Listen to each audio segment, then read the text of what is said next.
Tahiti's a place that's like, I kind of feel like I'm almost going home when I go there. My brother and Koa Smith came down, and Koa Rothman was down there for a bit. And it's just pretty fun, like, just to have all of us down there, you know? I think that's when I do the best, is when I'm having fun.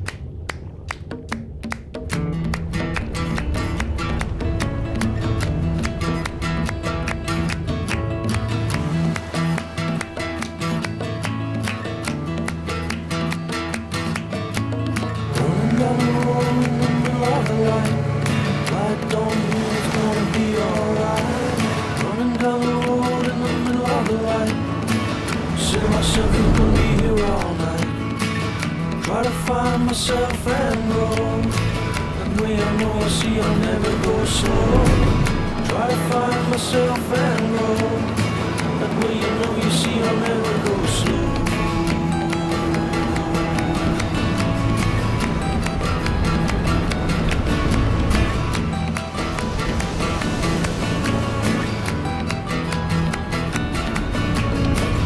See yourself on 1,000 times. I try to make myself, I'm never gonna cry.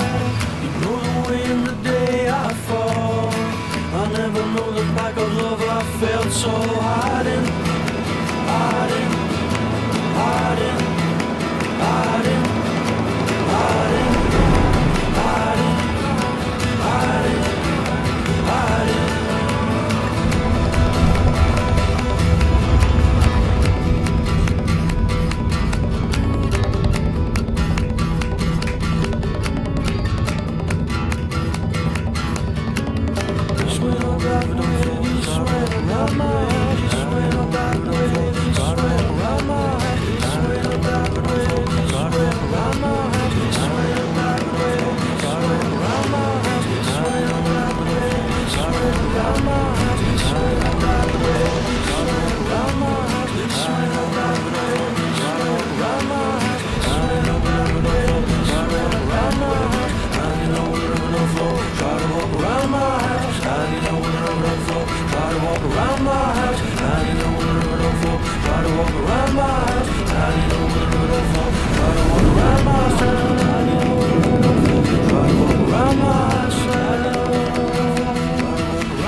We always seem to get insane little waves that no one's around, and at the end of the day, you always feel surfed out, and you just feel like that was the best day ever.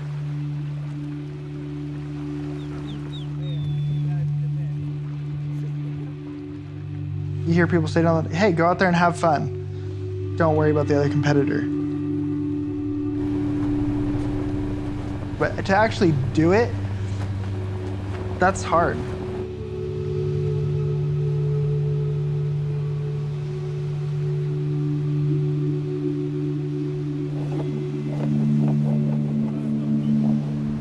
It's pretty hard in the ocean because things are always changing. You can never replicate something to practice it over and over again. Kind of prepare myself the best I can and go out there and not expect anything, but just be prepared.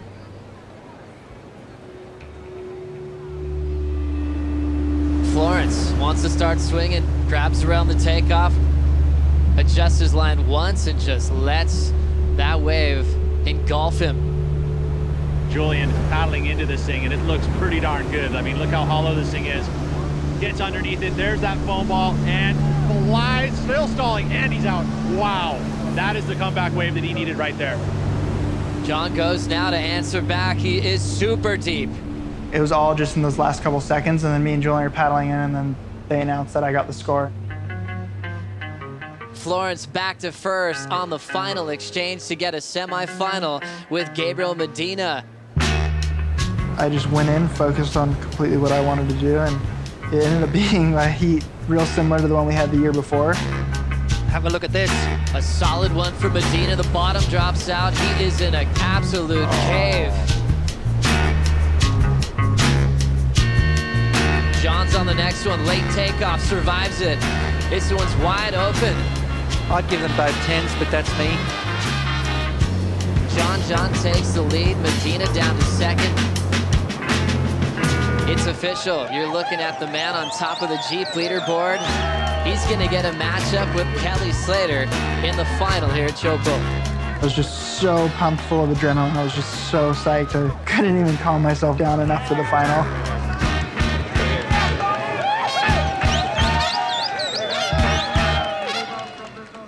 Let me get him his hat real quick. Hey man, where's your hat?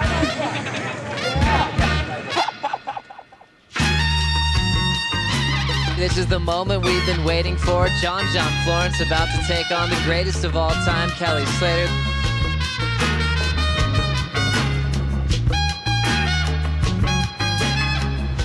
Being in a heat with someone like Kelly or someone like Nick, I've learned so much from those heats, you know, seeing just how they approach it. Kelly strikes back, trying to match John. Grabs the rail after a big pump for speed. He comes out after the spit. And he just has to look back and enjoy the ride.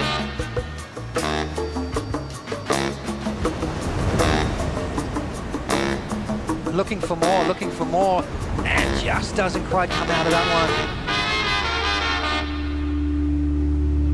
one. John's called it quits, I think. Find out what happened maybe. There's still 50 seconds remaining, but John's given it up.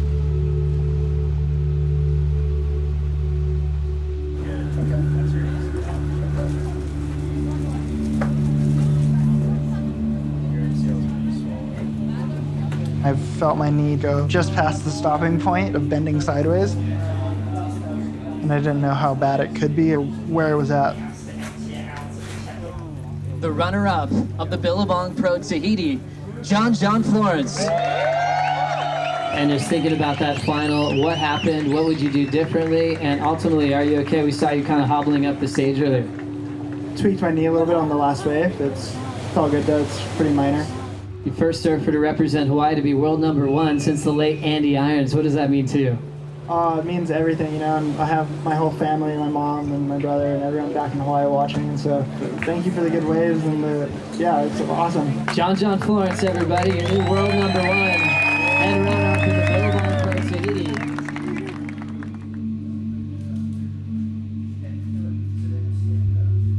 John came to us with this idea to create something so that he doesn't get more injured with his knee. We're gonna have the proper taping for the knee for multi-directional and brackets on the wetsuit to stabilize vertically. We decided to work in conjunction with Mark Kazuki and Tim Brown, where they would work directly on his knee and we would work on the wetsuit. Do that one position too, the position you got. In my head, I was just like, okay, I'm gonna just superhuman heal this knee right now. I'm gonna do everything I can every single day until lowers. Welcome to round one, heat number 6 at Lower Trestles in San Clemente, California. This heat features a brand new world number one, John Florence.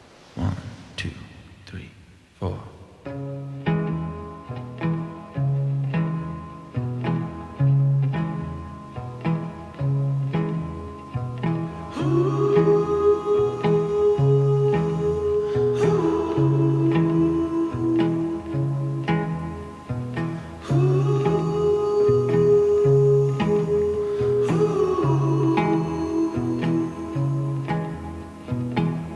Harlem River, talk to me. Tell me what you think about. Nice controlled surfing from John. Real methodical, easy pace and tempo, not trying to force the issue through the flats. Well, there's some questions being answered in regards to if the kid could go above the lip with his knee supposedly in a brace. Well, he just did it. Moving on into round 3 is John Florence on top of the Jeep leaderboard for the first time in his career. Takes on wild card Brett Simpson from Huntington Beach, California. Can he hold on to the lead, or can he surf with his knee, or just how's the pressure of holding the yellow jersey in? You know, you start to listen to all these stories that people create. You start to fall into that and you start to believe in them. So I think that kind of caught up to me and I kind of went off of my game plan. Brett Simpson knocked out world number 1 John Florence here at the Hurley Pro. Florence counting a 13th this season in the world title showdown. Which is going to make things really tough for him. I knew what I did wrong and I saw that I got caught off guard by listening to everything else. And I'm just stoked to be in this position that I'm at this point in the year.